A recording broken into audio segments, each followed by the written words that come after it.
Hi, Anja. Welcome to the studio. Hi. I've invited you here because you did send a press release. Your moderator agency celebrates 12 and a half years. And it kind of drew my attention on the 12 and a half years. Not many companies celebrating that. Why is that? Well, there's a few reasons. The main reason is it is something typically Dutch. Okay. And we are based in the Netherlands, so we do it the Dutch way. And in the Netherlands, you celebrate the copper marriage, which is 12 and a half years, which means that you're halfway to go towards 25. Two other reasons. We forgot about 10 years. Well, yeah. we at some point I said, shouldn't we celebrate 10 years? And then we look back and, oh no, but we missed that. It's almost 12 already. So then we decided 12 and a half. And the final one is, it kind of is typical for the way we act and do business and moderate. We do things just a little out of the ordinary. So the 12 and a half year kind of fits that. And I think our next celebration will be 17 years and 7 months or something. It will be random. But nevertheless, congratulations Thank you. On that. It is a good moment, I think, to look back in how the job of a moderator changed over the last 20 years, I should say, because you're already active as a moderator much longer than the 12 and a half years. Yeah. So in your opinion, if you look back, what has changed? A lot, because society has changed a lot and events are a reflection of what happens in society. And when I started 20 years ago, and even when I started the agency 12 and a half years ago, the main focus, the main character of events was this. Get a speaker on stage, tell people to sit and listen, and that was it. But in the meantime, people have changed and people are no longer happy with just sitting and listening. People want to participate. If you look at society, people are no longer just listening to their manager, their government, and just saying, yes, we will do whatever you tell us. People want to be heard. People want to be able to share their story. And people want to cooperate and co-create and participate. So that is something that you see on stage, because meetings and events change, become more interactive. And because of that, moderation is different than it was 12 and a half or 20 years ago. We've evolved from the classical MC, a person just introducing speakers and being very hyped about speakers, into a moderator who will constantly be interactive with the audience, with the speakers, with different formats on stage, etc. So the profession became more complicated. And therefore more interesting. And therefore there's better reason to hire moderators than there was 20 years ago. Yeah, but doesn't it all start with the meeting design? Because that's something we didn't talk about 20 years ago. Absolutely. And now it is really a thing where you start thinking about, okay, what effect do I want to have? How can we integrate that into our event? Yeah. I can imagine that's also part of your job, that you're involved in that track before the event even. Absolutely. When I started and when the agency started, we were just a place where you could hire a moderator.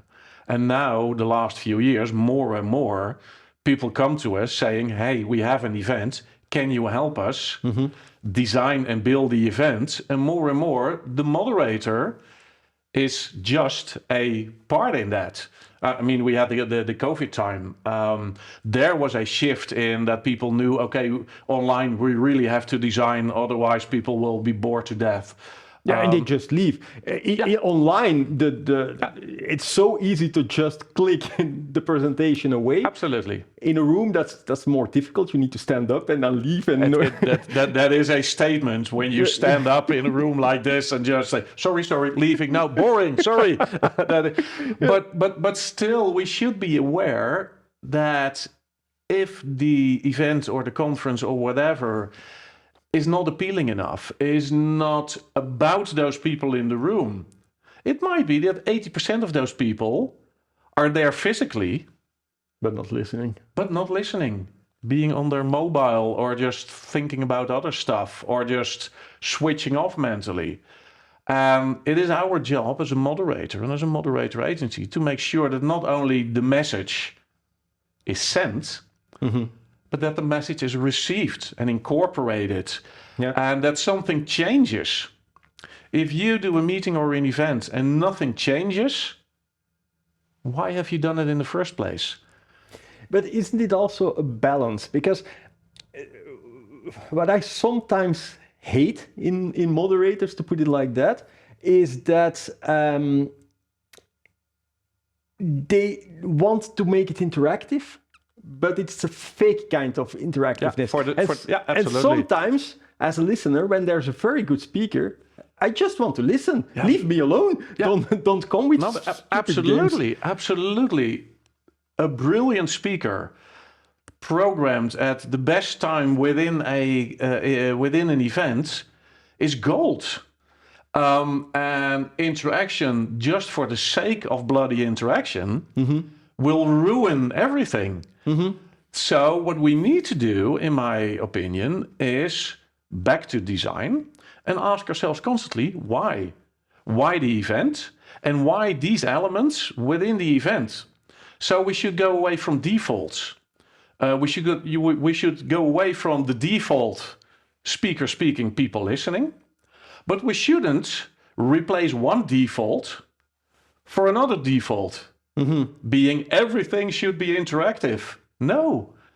Yeah, and doesn't it also depend on the speaker? Because some speakers are so good. Yeah. They can keep an audience engaged for an hour, 2 hours. Yeah. And others, they have very interesting stories, but you put them better in a panel discussion because they can't... or interview them, or indeed. Find another format. Yeah, and it has to do with the quality of the speaker.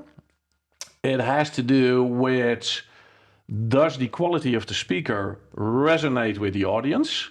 Because we could find a topic together that we don't care about and then go to the best speaker on that topic and we would still be bored because we don't care about it. So, and it has to do again with where do you program which speaker? It can be a very distinct difference if a speaker is opening or closing the conference. And the same speaker might be keeping attention as an opener and bore people to death as a closer. So we should constantly think about, yes, quality, but also when do we use which quality? Yeah.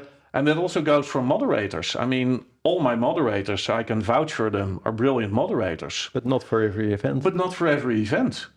And where is the difference then? Is it topic? Is it kind of audience, or more the kind of event? It's a bit of topic, but hardly. It has to do with skills. Some moderators excel in interaction, others in interviewing, etc. And I mean, any of my moderators will never score a 5 on a scale of 10.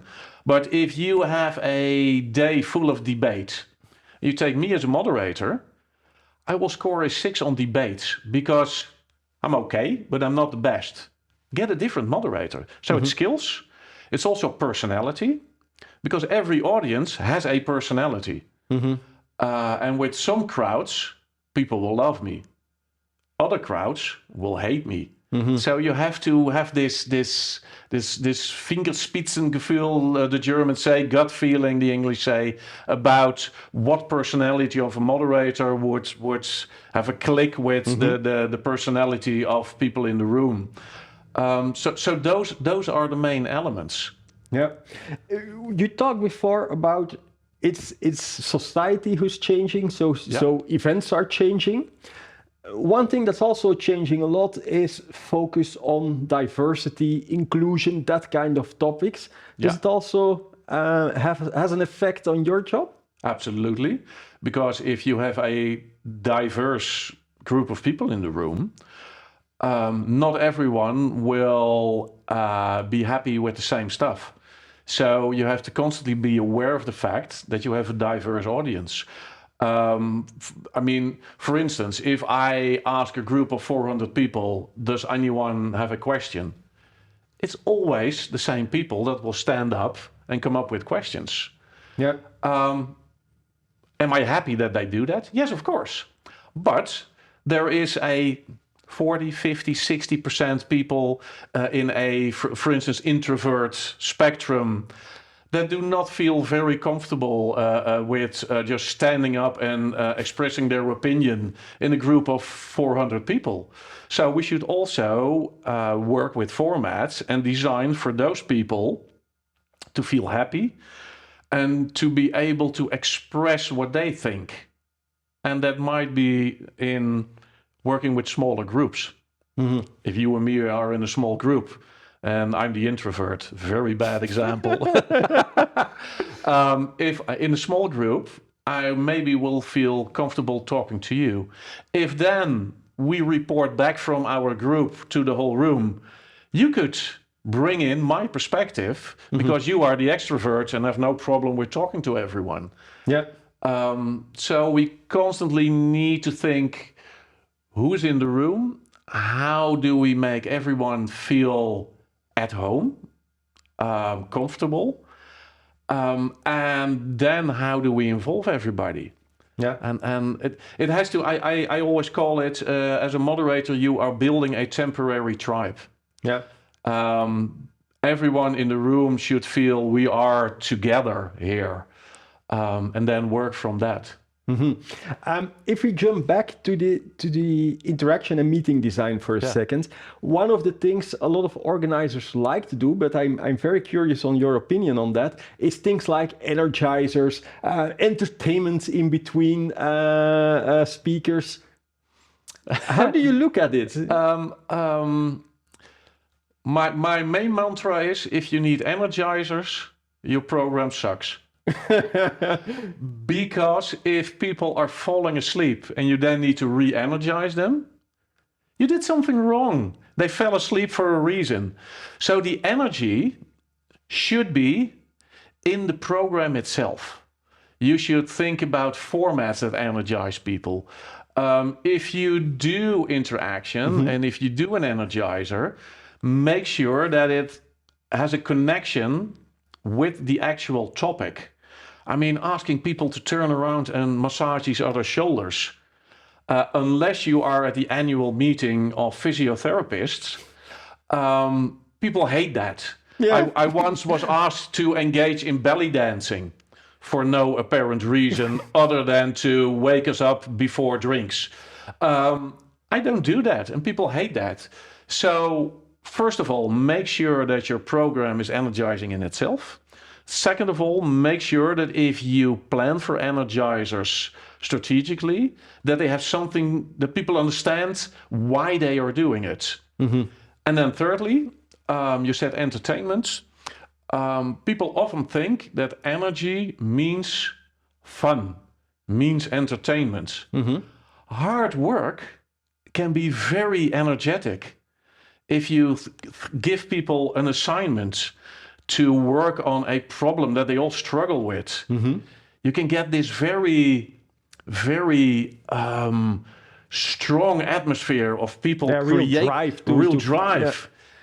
Yeah. And that's also energetic. Yeah.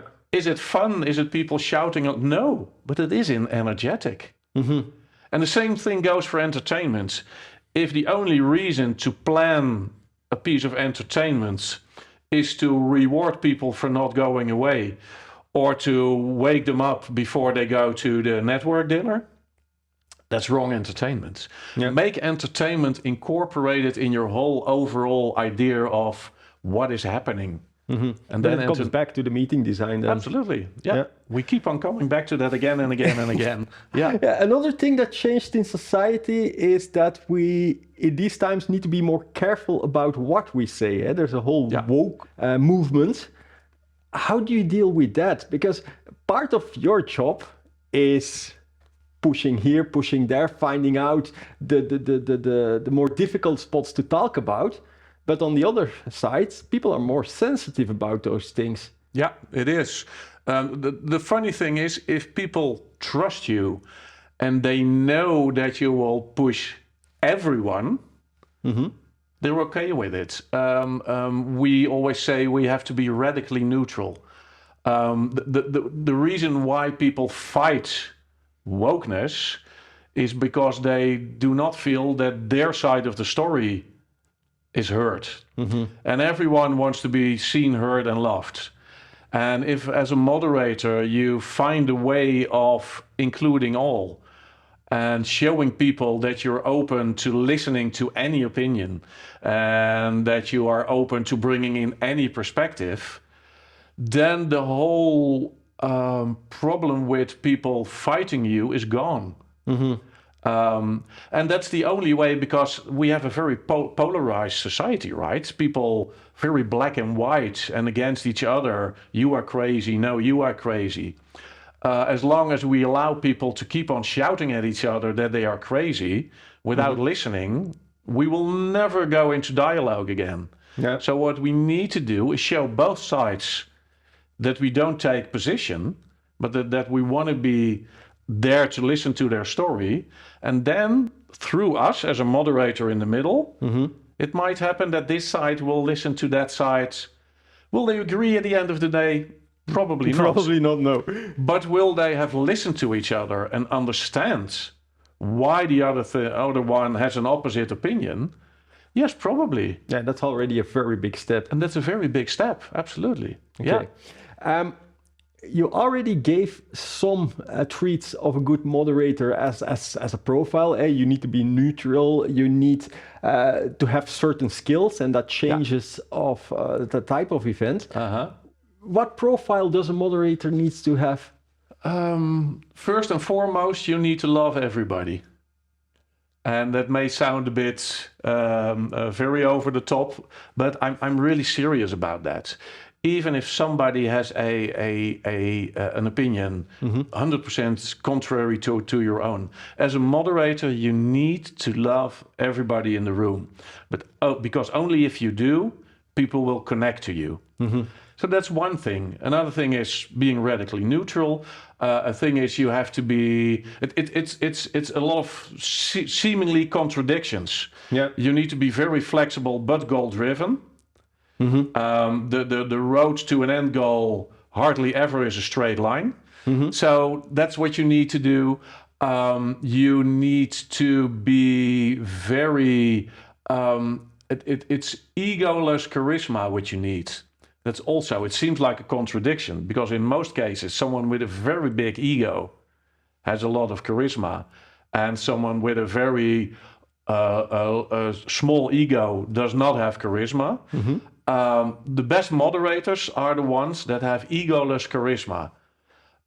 And you need to be able to lead without pushing people in a certain direction. People need to be willing to listen to you and follow your lead, but they need to feel that if they want to go in a different direction, you might be open to it. But it also has to do with the trust you mentioned before. Yeah, absolutely.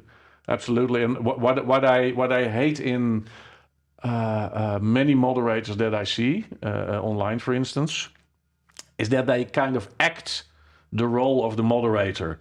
They do what they think a great moderator does. Sometimes they even have these little talks that clearly are scripted. As soon as I feel that you are scripted, I will not trust your questions to me anymore, because they might be scripted too. And that will keep me away from completely opening up to you. But do you start with building that trust before the event? Do you, for example, as a moderator, speak with speakers or panel members before the event? Preparation is everything. Speak with your speakers, with your panelists, with your clients, and if you can, with some representatives of the people that will be in the room. Because that will give you an idea of who they are, what they struggle with, what they want in life, etc., etc. And then the second step is, on the day itself, you become the moderator as soon as you get out of your car, and open up to everyone, talk to people in the lobby, connect. On stage, please do not go into opening statements yourself and then speakers, etc., and wait until after speaker number 3 to interact with the room. Immediately make them feel that this day revolves around them. So I hardly ever open with a long statement by myself. Most cases I open with a question or a small idea and then see people's response to that. To immediately make them feel this day revolves around you and I'm here to listen to you. That's again that ego. That's a lot of moderators do this because they think they feel important and they want to give that statement. Yeah, absolutely. But you feel that immediately if that's the case. Yeah. Okay, we look back now. What do you expect for the future? You've seen your job, your role in an event change dramatically over the last 20 years.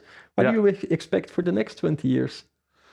That's hard to say because when I started 20 years ago, you could look ahead for 10 or 15 years.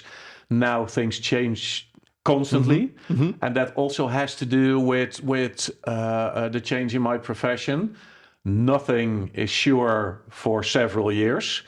But what I see happening right now is there is this online-offline paradigm. There is this artificial intelligence that will change our life dramatically.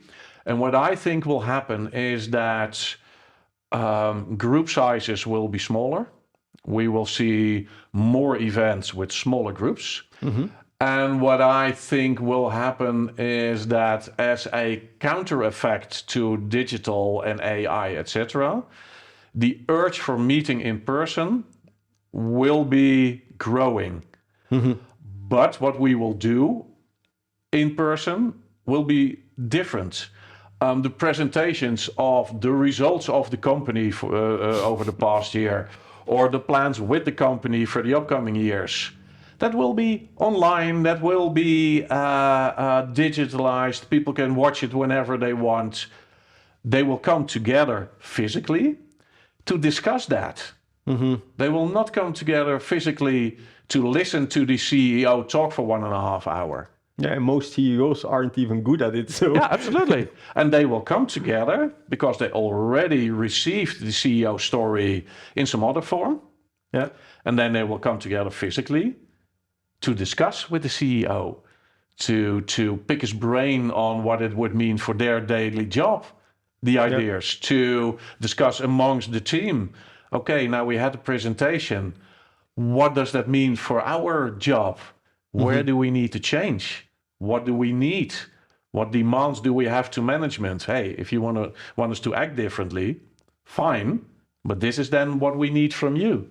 Okay, that's the future for the profession, Yeah. for your own agency. Normally, I don't allow a lot of publicity talk, but because it's your celebration. How does the future for your company look like? Here we go with a commercial break, right? But this is the last part of the interview, so if you want to switch off now, you're... No. We can also still cut it out. Yeah, you can still do that. What we are doing as a company is, in the past, Dutch moderators would travel around the world to moderate. Due to COVID and due to market, etc., due to sustainability, that is not the best format anymore. So what we are quickly doing now is taking our way of moderation, introducing that to people all over the world, so that we have moderators in every region. We now have moderators in the eastern part of Europe, in Scandinavia, in England, in Spain and Portugal. We're working on the United States, which means that the Dutch way of moderating will be present locally or regionally. And that might even lead to us not having one office in the Netherlands, but having offices spread over Europe or in the United States. I'm even in touch with Australia. So we're kind of expanding our idea of moderating and bringing it to other markets. Okay, sounds great. Good luck with that. And hopefully in 12 and a half years, we're sitting back here to discuss how that went. Thank you, Jan-Jaap, for coming over. Thank you for having me. And you at home, thank you for watching our show. I hope to see you next week.